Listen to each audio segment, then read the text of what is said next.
Hello friends, मार्गदर्शन classes के YouTube channel में आप लोगों का स्वागत है। आज फिर एक बिहार एसएससी का सेट लेकर के आए हुए हैं। चलिए उसको सॉल्व करते हैं और देखते हैं कैसे एग्जाम में फटाफट क्वेश्चन को सॉल्व किया जाता है। चलिए तो स्टार्ट करते हैं और पहला क्वेश्चन लेते हैं। राम राम से 1.60 किलोमीटर की दूरी से किसी बंदूक से गोली चलाई जाती है और वह उसकी आवाज 25 सेकंड बाद सुनता है। आवाज की गति कितने मीटर प्रति सेकंड है? देखिए, तो उसका चाल पूछ रहा है। चाल इक्वल टू क्या होता है? दूरी बटा में समय। देखिए दूरी कितना है? 1.7 किलोमीटर, ठीक ना। कितना देर में पहुंचता है? 25 सेकंड में पहुंचता है। लेकिन हमसे क्या पूछ रहा है? मीटर प्रति सेकंड में। ये किलोमीटर है, मीटर में बदलने के लिए कितना से गुणा करेंगे? 1000 से गुणा करेंगे। ये पॉइंट हटाएंगे तो बट्टा में एक जीरो आएगा, उस जीरो से ये जीरो कट जाएगा। 25 चौका 100 यानी 17 चौका 68, यानी चाल क्या हो जाएगा? 68 मीटर प्रति सेकंड। ठीक है, चलिए अगला क्वेश्चन सॉल्व करते हैं।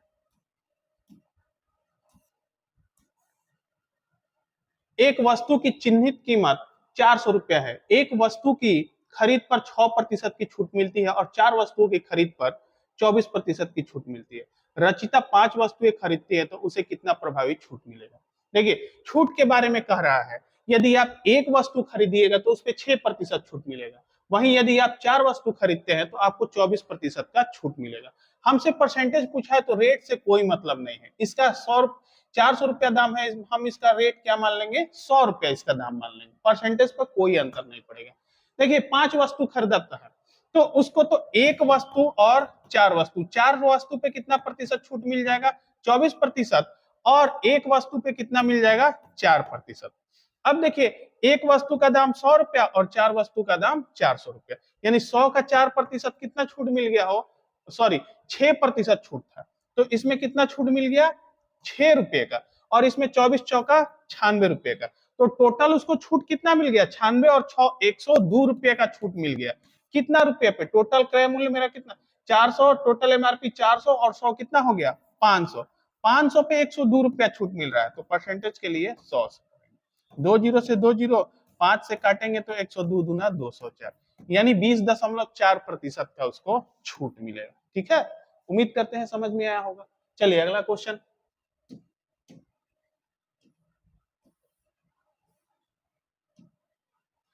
एक छात्र ने एक संख्या का गुणा 6/5 के बजाय 5/6 से कर दिया। इस गणना में प्रतिशत त्रुटि ज्ञात करें। उसको गुणा कितना से करना था? 6/5 से। उसने कितना से कर दिया? 5/6 से।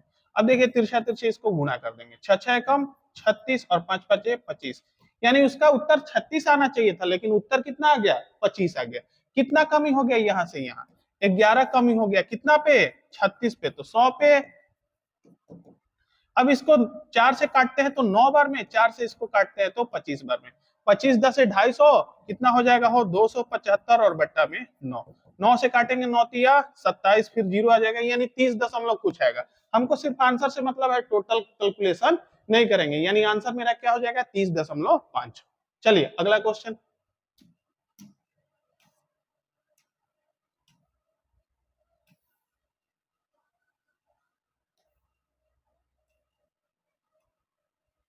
एक राशि में 5 वर्षों में साधारण ब्याज पर 75% की वृद्धि होती है। उसी दर पर 2 वर्षों में 40,000 रुपए का चक्रवृद्धि ब्याज कितना होगा? देखिए,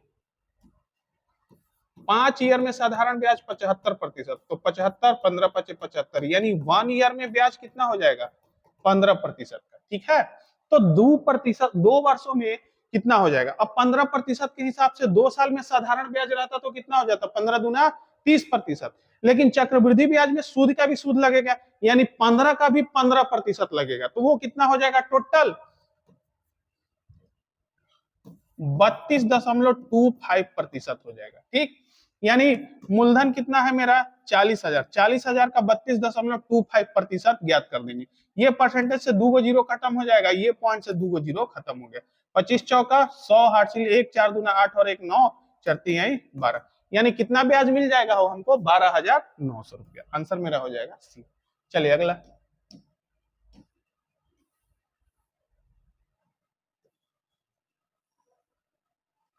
3 ठोस गोलों की त्रिज्या R1 R2 और R3 है। इन गोलों की बड़ी त्रिज्या वाला एक ठोस गोला बनाने के लिए गलाया जाता है। इस नए गोले की त्रिज्या क्या होगी? 3 गो गोला है, तीनों को मिला करके बना दिया गया एक बड़ा सा गोला, ठीक ना। तो उसका आयतन ये तीनों के आयतनों के योग के बराबर होगा। तो आयतन का सूत्र क्या होता है? 4/3 पाई आर क्यूब। तो यानी आर का क्यूब तो होगा, तो आर का क्यूब इसमें है नहीं? है ना, इसमें भी नहीं है, इसमें भी नहीं है, इसमें है। तो आंसर मेरा क्या हो जाएगा? ये सी हो जाएगा। आंसर मेरा हो जाएगा ये सी। यदि बनाना चाहे तो इसको बनाएंगे, बड़े गोले का आयतन बराबर तीनों छोटे गोले के आयतनों का योग। तो इसको बनाएंगे कैसे? 4/3 आयतन का सूत्र क्या होता है? पाई आर क्यू। इसमें बड़ा आर ले लेंगे, पाई आर क्यू बराबर होगा, इधर भी इनके आयतनों का योग क्या हो जाएगा? 4/3 पाई। अब R1 आर क्यू होगा, R1 R2 R3, इनका योग सबका क्या हो जाएगा? क्यूब क्यूब क्यूब, ठीक। अब ये 4/3 पाई पाई कैंसिल हो गया। अब ये क्या हो गया? आर क्यू बराबर R1 R2 और R3 का सबका क्यूब, ये हो जाएगा। अब देखिए ये क्यूब इधर हटेगा तो इधर 1/3 का पावर चढ़ जाएगा, तो वही 1/3 का पावर हो जाएगा, यानी आंसर मेरा हो जाएगा सी। ठीक है, चलिए अगला क्वेश्चन सॉल्व करेंगे।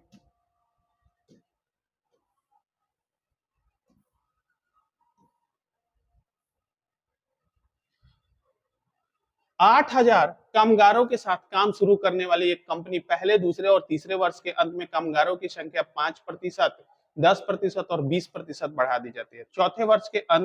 चौथे वर्ष में कामगारों की संख्या कितनी थी? देखिए 8,000 कामगार है, 8,000 पहले वर्ष में कितना? 5%, 105%, दूसरे वर्ष में 10% यानी 110%, और तीसरे वर्ष में 120%, ठीक। अब इसको सॉल्व करते हैं। ये 2 जीरो से 2 जीरो खत्म, ये 1 जीरो से 1 जीरो खत्म, ये 1 जीरो से 1 जीरो खत्म, ये 1 जीरो से 1 जीरो खत्म, ये 21 बार में, 5 से ये 2 बार में, 2 से ये 6 बार में, ठीक ना। अब देखिए इसको गुणा करते हैं तो 8 छक 48, 48 गुणे 11 गुणे 21। अब 21 से गुणा करते हैं तो 21 बटे 68 से हासिल कितना? 16, ठीक। 21 चौक 84, 84 84, 21 चौक 84, 84 और 6 90, 90 और 10 100, कितना? अब गुणे कितना बच गया? 11, 11 से गुणा करते हैं, 11 बटे 88, 0 11 एकम 11, यानी आंसर मेरा क्या हो जाएगा? 1100, 11 088, 11 088, यानी ये आंसर हो जाएगा। उम्मीद करते हैं समझ में आया होगा। चलिए अगला क्वेश्चन सॉल्व करते हैं।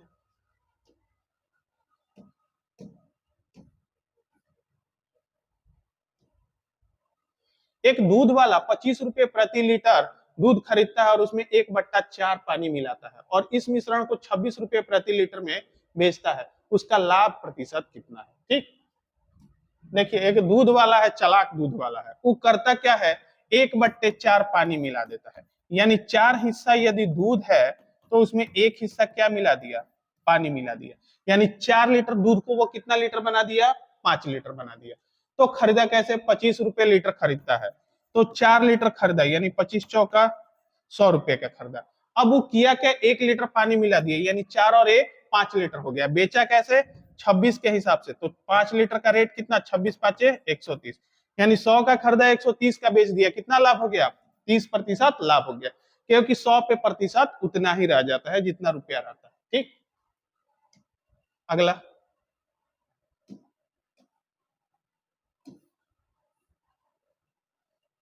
प्रतिवर्ष 15% की सांकेतिक ब्याज दर के अनुसार अर्धवार्षिक रूप से दे ब्याज की प्रभावी वार्षिक दर क्या होगी? देखिए 15% वार्षिक ब्याज है, 2 बार लेंगे उसको, यानी 2 बार में 6 महीना पे लेंगे, तो कितना प्रतिशत हो जाएगा?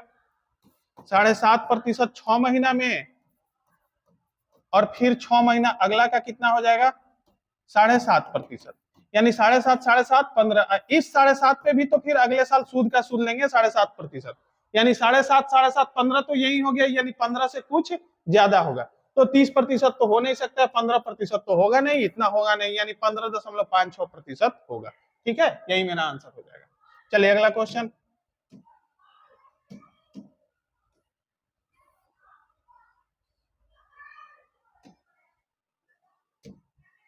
दो संख्या एक तीसरी संख्या से 90% और 75% कम है। दो संख्याएं तीसरी संख्या से, तो तीसरी संख्या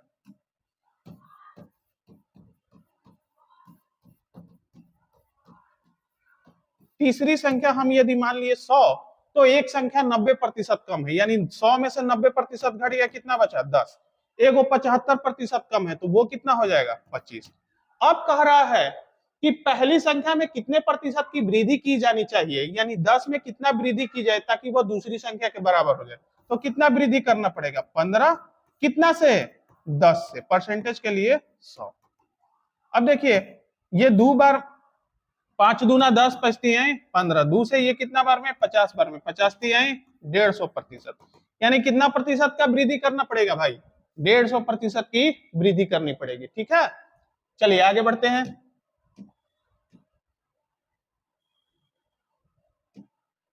किसी प्रकृत संख्या के वर्ग के तिगुने में से उस संख्या के 4 गुणे को घटाने पर प्राप्त संख्या उस प्रकृत संख्या से 50 अधिक है, वह संख्या क्या है। देखिए संख्या मान लेते हैं x है, प्रकृत संख्या के वर्ग के तिगुने, यानी इसका वर्ग कर देंगे और उसका तिगुना कर देंगे। ठीक, तिगुने में से उस संख्या के 4 गुणे, संख्या कितना इतना, इसका 4 गुना, घटाने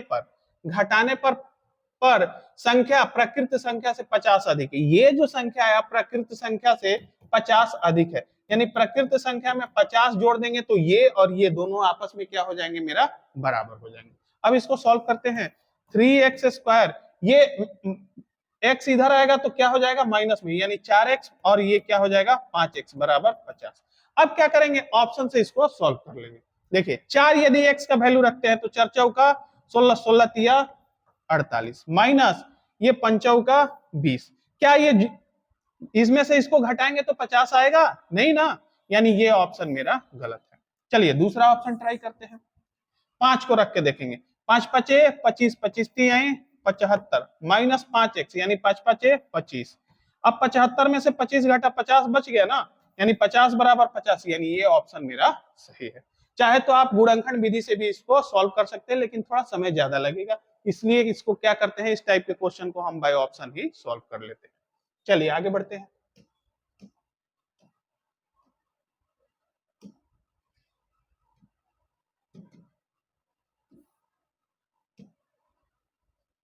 एक निम्नलिखित संख्याओं 0.16, 0.16 का होल स्क्वायर और 0.16 पे बार कह रहा है कि न्यूनतम संख्या कौन सी है। तो पहला कितना हो गया 0.16, इसको दूसरा को करेंगे तो ये क्या हो जाएगा 0.4 हो जाएगा, तीसरा का करेंगे तो 16 16 256 हो जाएगा, और चौथा का करेंगे तो 0.1616 यही 1616 आता रहेगा। ठीक ना, तो अब पूछ रहा है, अब देखिए ये 16 16 256 नहीं, दशमलव के बाद 2 डिजिट है तो इसका वर्ग निकालेंगे तो 4 डिजिट हो जाएगा, यानी ये कितना हो जाएगा 0.256। तो आंसर मेरा क्या हो जाएगा, ये 0.16 का होल स्क्वायर, ये आंसर मेरा हो जाएगा, वही सबसे छोटी संख्या है। ठीक है, चलिए आगे बढ़ते हैं।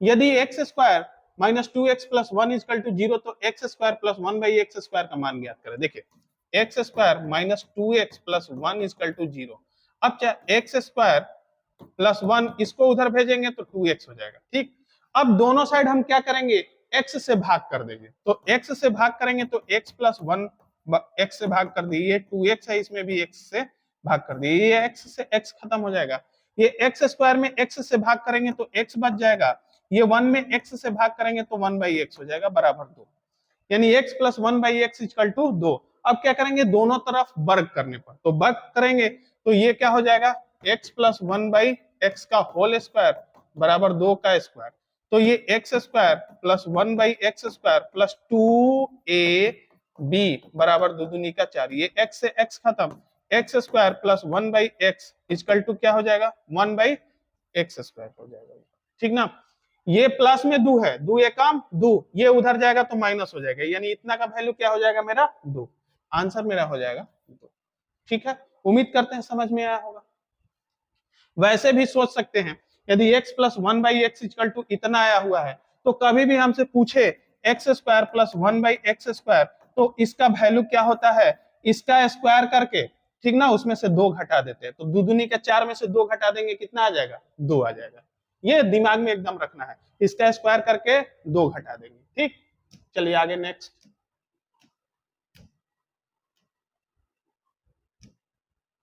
220 सिपाहियों के लिए एक किले में अनाज रखा गया है। यदि प्रत्येक सिपाही को 45 ग्राम प्रतिदिन दिया जाता है तो अनाज 16 सप्ताह चलता है, जबकि 33 ग्राम प्रति सिपाही को देने पर 24 सप्ताह चलेगा। उसके लिए कितने सिपाहियों को निकालना पड़ेगा। यानी हमको 33 ग्राम प्रति सिपाही को दे और 24 सप्ताह तक चलाना है, तो उसके लिए कितने सिपाहियों को निकालना पड़ेगा। देखिए पहले 220 सिपाही थे, प्रत्येक को हम 33 ग्राम देते थे, सॉरी प्रत्येक को हम 45 ग्राम देते थे, तो कितना सप्ताह चलता था 16 सप्ताह। सब जगह सप्ताह है तो सप्ताह सप्ताह सब कट जाएगा, सप्ताह नहीं लिखते इसमें, 7 से गुणा करेंगे, बात वही है। अब कह रहा है कितने सिपाही निकालना पड़ेगा, पहले देख लेंगे कितने सिपाही का खाना चलेगा। यहाँ x सिपाही रख देते हैं, ठीक ना। प्रत्येक को कितना देना है 33 ग्राम, और कितना सप्ताह तक चलाना है 24 सप्ताह तक चलाना है। इसको सॉल्व करते हैं। ये देखिए 8 से काटेंगे 2 बार में, 8 से ये 3 बार में, 11 से ये 3 बार में, 11 से ये 11 दूना 22 और 2 जीरो। अब देखिए तितिरी का 9 9 पचे 45, यानी 5 दूना 10, 20 10 200, यानी कितना मजदूर खाएंगे 200 मजदूर खा पाएंगे। तो यानी 220 था, 200 खा पाएंगे, यानी कितना को निकालना पड़ेगा 20 को मजदूर को हमको बाहर करना पड़ेगा, निकालना पड़ेगा, तब भोजन सही समय तक चल पाएगा, ठीक। चलिए आगे।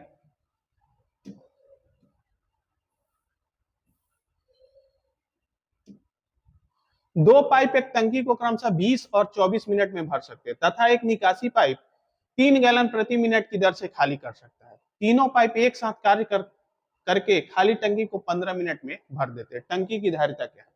तो टंकी की धारिता निकालने के लिए पहले हमको ये ज्ञात करना पड़ेगा कि जो खाली करने वाला नल है वो टंकी, भरी हुई टंकी को कितना समय में खाली कर सकता है। देखिए 1 मिनट में वो 3 गैलन खाली करता है, तो पहले ये पता कर लेंगे, यदि 10 मिनट में खाली करेगा तो 30 गैलन क्षमता आएगा, 20 मिनट में खाली करेगा तो 20 60 गैलन आएगा। तो पहले इसका निकाल लेते हैं। अब भरने वाले पाइप एंड टंकी में हमेशा ध्यान दीजिए, भरने वाले को प्लस से डिनोट करते हैं। ये कितना देर में, ए 20 मिनट में, एक बी है ये कितना देर में भर देता है 24 मिनट में। यदि तीनों चालू रहे, यानी ए प्लस बी प्लस सी तीनों मिलके, तो ये भरने वाले हैं दूगो, ये खाली करने वाले हैं, कितना देर में 15 मिनट में भर देते हैं।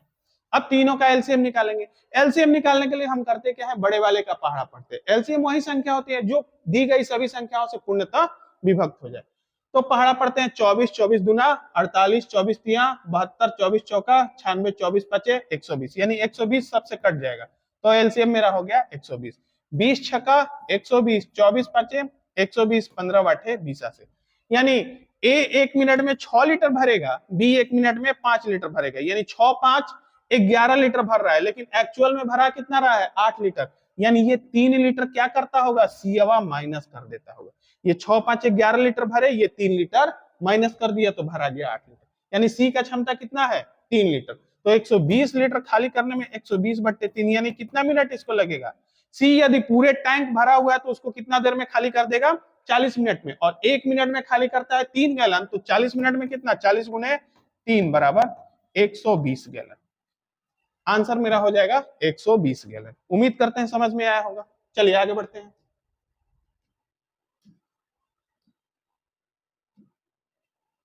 कह रहा है निम्नलिखित में से कौन सा कथन सत्य है, यानी कि 4√3 और 3√4 कौन बड़ा है, ये कह रहा है कि ये बड़ा है। ये 8√2 और ये 2√8, ये कह रहा है कि ये बड़ा है। इसको कैसे, ये तो ऐसे ही दिख रहा है कि दोनों बड़ा है, दोनों सही है, यानी आंसर मेरा हो जाएगा ए और डी दोनों। चाहे तो प्रूफ करना चाहे तो कर सकते हैं।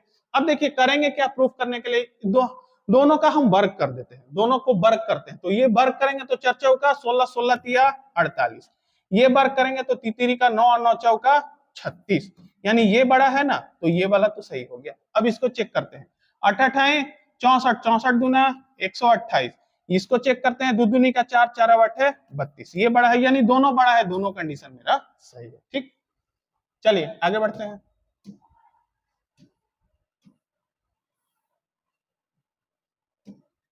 फिर आ गया बेईमान दूध वाला, जो पिछला क्वेश्चन था एकदम सेम टू सेम दूध।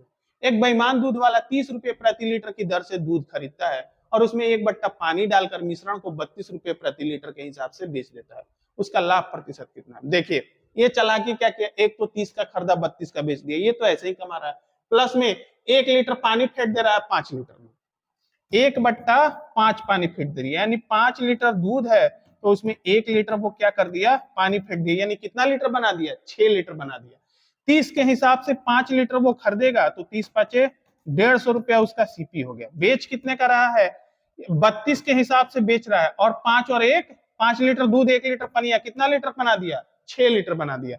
तो 6 दूना 12, 36, 18 और 1 19, यानी 150 का सामान कितना में बेच दिया, 192 में बेच दिया।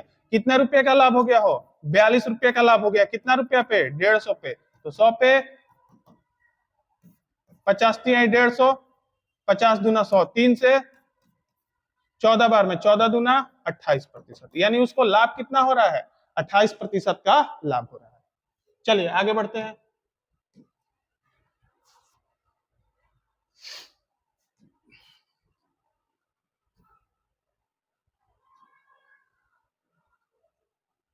एक व्यापारी एक वस्तु को 20% के लाभ पर बेचता है, यदि वह इस वस्तु को 60% कम में खरीदता तथा 90 रुपया कम में बेचता तो उसे 50% लाभ होता। क्रय मूल्य मान बताओ। इस टाइप के क्वेश्चन को हम सॉल्व करते हैं, पहले सीपी मान लेंगे, फिर प्रॉफिट एंड लॉस प्रतिशत मान लेंगे, फिर एसपी मान लेंगे। ठीक, मान लेते हैं सीपी पहले 100 रुपया था, लाभ कितना हो रहा था 20%, तो कितना में बेचा, 120 में बेचा। ठीक, अब कह रहा है कि यदि 60% कम में खरीदता, 100 रुपया था 60% कम हो गया, यानी कितना में खरीदा, 40 में, तो उसे कितना लाभ होता, 50% लाभ होता।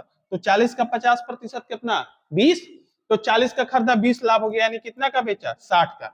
लेकिन क्वेश्चन में कह रहा है कि 90 रुपया कम में बेचता है, यहाँ कितना में कम में बेच रहा है, 60 रुपया, लेकिन क्वेश्चन के हिसाब से कितना रुपया है, 90 रुपया, यानी यहां से यहाँ 60 यूनिट का वैल्यू कितना, 90, तो 30 दूना 60, 30 3 90, 2 यूनिट का वैल्यू 3 रुपया।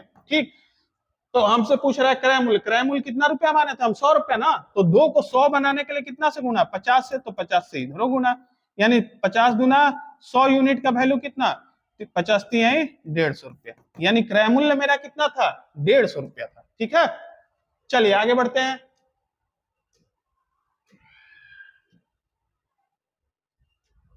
तीन के प्रथम 9 समाकल गुणजों का औसत कितना होगा, 9 गो गुणज है तो 4 गो इधर 4 गो इधर, 8 गो, यानी बीचवा वाला औसत हो जाएगा कितना, 5वां, तो 3 5 15, आंसर मेरा क्या हो जाएगा, 15। कभी भी लगातार गुणज का है, ऐसे बनाना चाहे तो ऐसे बना सकते हैं, 3 3 6, 3 3 9, 3 4 12, 3 5 15, 3 6 18, 3 7 21, 3 8 24, 3 9 27, 3 दहिया 30, दहिया नहीं 9 तक, तो 9 गो हो गया, तो 4 गो इधर हो गया और 4 गो इधर हो गया, बीच वाला संख्या क्या होता है, औसत, यानी आंसर मेरा हो जाएगा। कभी भी लगातार संख्या दिया रहे ना तो औसत क्या होता है, बीच वाला। लगातार मतलब दो संख्याओं के बीच का अंतर बराबर है, यहाँ अंतर कितना 3, यहाँ भी अंतर 3, यहाँ भी अंतर 3, यानी हर एक जगह अंतर बराबर रहे तो कभी भी औसत क्या आता है, बीच वाला संख्या आता है। ठीक ना, चलिए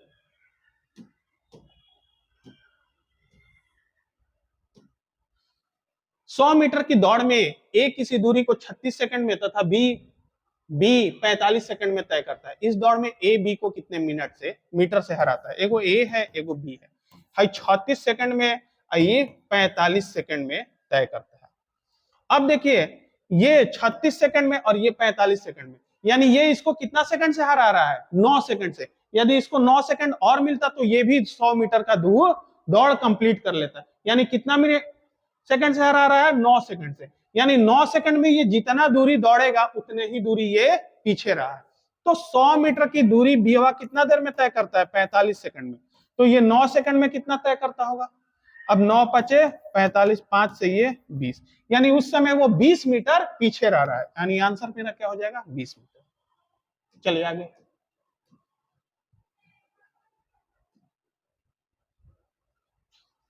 2:15 अपराह्न के समय किसी घड़ी के घंटे और मिनट की सुई के बीच कितने डिग्री का कोण? देखिए घड़ी यही होता है ना, ये सेंटर हो गया, यहाँ ये हो जाता है 3, ये हो जाता है 12, ये हो जाता है 1 और ये हो जाता है 2। कह रहा है कि घड़ी के 2:15 यानी मिनट वाली सुई कहाँ होगी? यहाँ होगी 3 के सामने। और 2:15 यानी घंटे वाली सुई कहाँ होगी? 2 से थोड़ा सा इधर होगी, ये घंटे वाली। ये दोनों एक फंदे के बीच कितना डिग्री का कोण बनता है? 30 डिग्री का। लेकिन ये थोड़ा इधर आई है ना, और घंटे की सुई 1 मिनट में आधा डिग्री का कोण बनाती है, तो ये 15 मिनट में कितना बनाई होगी? 60.5 डिग्री का, यानी 60.5 डिग्री इसमें कम हो गया होगा।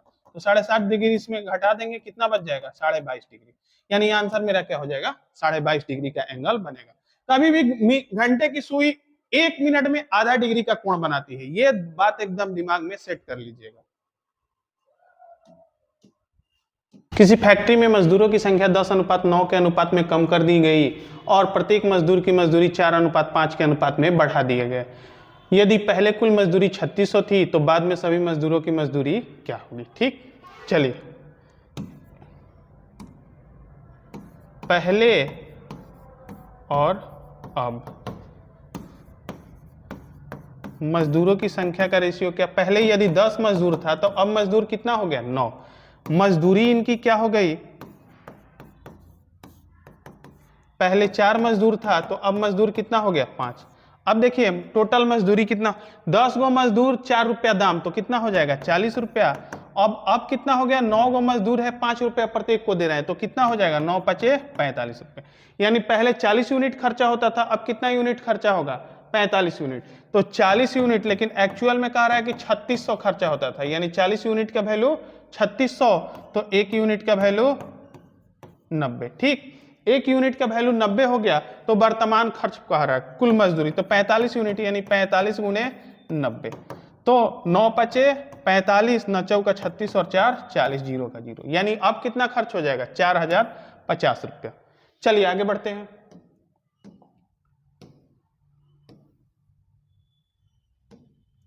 एक कक्षा के विद्यार्थियों की औसत आयु 22 वर्ष है।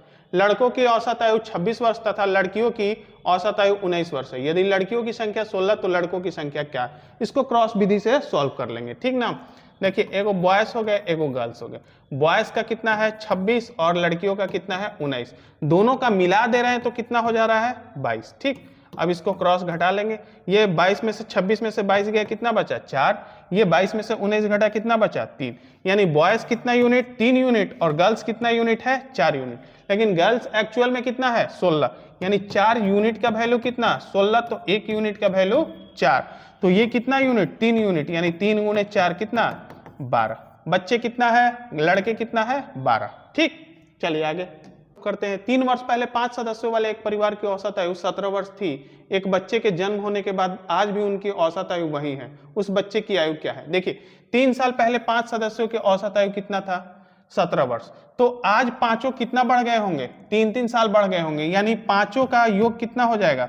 उन पांचों का योग, 5 सदस्यों का योग कितना हो जाएगा? 17 3 20, यानी 20 गुने 5 कितना हो जाता? 100। लेकिन अब 6 गो सदस्य हो गए, तो 6 का योग वर्तमान में कितना हो जाएगा? 6 गो सदस्य हो गए और औसत आयु आज भी उतनी है, यानी 17 गुने 6 कितना हो जाएगा? 102। यानी पहले योग 5 सदस्यों का योग 100 और 6 सदस्यों का योग 102, यानी छठा सदस्य का उम्र कितना है? 2 साल है, यानी छठा बच्चे की उम्र कितना है? 2 साल। ठीक, चलिए आगे बढ़ते हैं।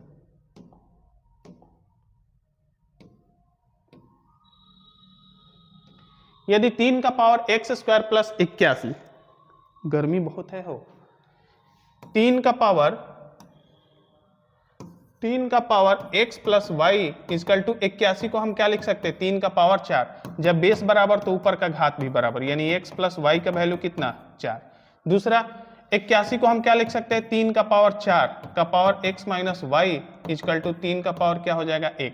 यहां भी क्या हो गया? बेस बराबर तो ऊपर का घात बराबर, यानी 4 का power x minus y is equal to 1, तो x minus y is equal to कितना हो जाएगा? 1/4। इसको समीकरण 1 और इसको समीकरण 2, यानी x minus y is equal to कितना? 1/4। अब ये दोनों कट जाएगा, ये हो गया 2x और 4 प्लस 1/4, 4 चौका 16 और 1 17 बट्टा में 4, तो x का वैल्यू कितना हो जाएगा 17 और ये 2 उधर जाएगा तो बट्टा में हो जाएगा, यानी 4 दूना 8, x का वैल्यू हो गया 17 बट्टा में 8। ठीक है, चलिए आगे बढ़ते हैं।